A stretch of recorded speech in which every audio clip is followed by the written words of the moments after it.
પશ્ચિમ બંગાળના કલકત્તામાં કાયદો વ્યવસ્થાને લઈને અનેક સવાલો ઊભા થઈ રહ્યા છે। સમગ્ર દેશ છે અત્યારે કલકત્તામાં જે દેશની દીકરી સાથે દુષ્કર્મ અને ત્યારબાદ તેની જે હત્યા થઈ છે તેને લઈને ત્યાંની સરકાર પર આક્રોશિત છે અને ગુજરાતમાં પણ તેના પડઘા પડ્યા હતા અને તેના વચ્ચે જે ગજેરા જે આઈએમએના સભ્ય છે તેમણે ચાલુ રેલી દરમિયાન બંદૂક બતાવી હતી અને નિવેદન પણ આપ્યું હતું। આ મામલે પોલીસે ગુનો દાખલ પણ કર્યો છે।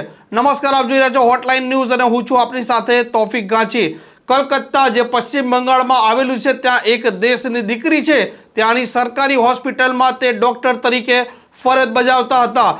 રાત્રિના સમયે એક હેવાને ત્યાં તેમના સાથે દુષ્કર્મ કર્યું ને ત્યારબાદ તેમની હત્યા કરી દીધી। આ ઘટનાને લઈને સમગ્ર દેશમાં રોષ ફાટી નીકળ્યો છે અને લોકો સડકો પર ઉતર્યા છે। જે રેસિડન્ટ ડોક્ટર છે તે પણ દેશની સડકો પર ઉતર્યા છે અને તે ન્યાયની માંગણી કરી રહ્યા છે। ગુજરાતમાં પણ તેના પડઘા પડ્યા છે અને રેસિડન્ટ ડોક્ટર સતત માંગ કરી રહ્યા છે કે કલકત્તામાં જે ઘટના બની છે તેને લઈને કેન્દ્ર સરકાર કાયદો બનાવે। સાથે કલકત્તામાં અત્યારે મુખ્યમંત્રી પશ્ચિમ બંગાળના મમતા બેનર્જી છે, તેમની કાર્ય પદ્ધતિને લઈને પણ લોકોમાં રોષ દેખાઈ રહ્યો છે। ત્યારે હાઈકોર્ટે સીબીઆઈ ઇન્કવાયરીના આદેશ આપ્યા છે, પરંતુ આ રેસિડન્ટ ડોક્ટરો છે તે તેમની સેફટીને લઈને કાયદાની માંગ કરી રહ્યા છે। અમરેલીમાં પણ આ ડોક્ટરોએ રેલી કરી હતી તેમજ સડકો પર નીકળ્યા હતા। તે સમયે જે ગજેરા જે આઈએમએના સભ્ય છે તેમણે બંદૂક સાથે નિવેદન આપ્યું છે। ખબર પડે તમારા વખતે ફરજિયાત થઈ જશે, તમારા વખતે ફરજિયાત થઈ જશે, ત્યાં સુધી સિવાય છૂટકો નથી। અને આપણી યુનિટી છે ને એ જ મોટું હથિયાર। યુનિટી માટે નાની તકલીફ લાગે છે। કલકત્તામાં એક ઘટના બની ગઈ, એક ડૉક્ટરનું રાજકીય રીતે એનું મર્ડર કરવામાં આવ્યું, એના વિરોધમાં અમે આજે આ પ્રોટેસ્ટ કરીએ છીએ,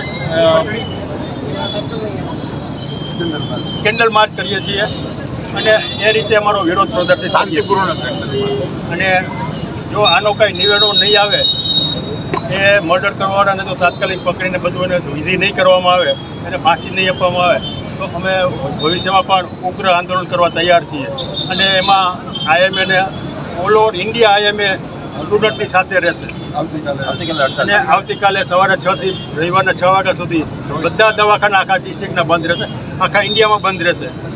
તો ઇમરજન્સી સિવાય બધી ક્લિનિક, હોસ્પિટલ બધું બંધ રહેશે। સાહેબ, આપનો જે નિર્ણય છે આવતીકાલે બંધ રાખવાનો, તો એમાં ક્રિટિકલ કેસ કે કોઈ ઇમરજન્સી હોય તો એના માટે શું વ્યવસ્થા કરવામાં આવી? ઇમરજન્સી બધા સિવિલમાં આવી જાય, ચાલુ છે ઇમરજન્સી।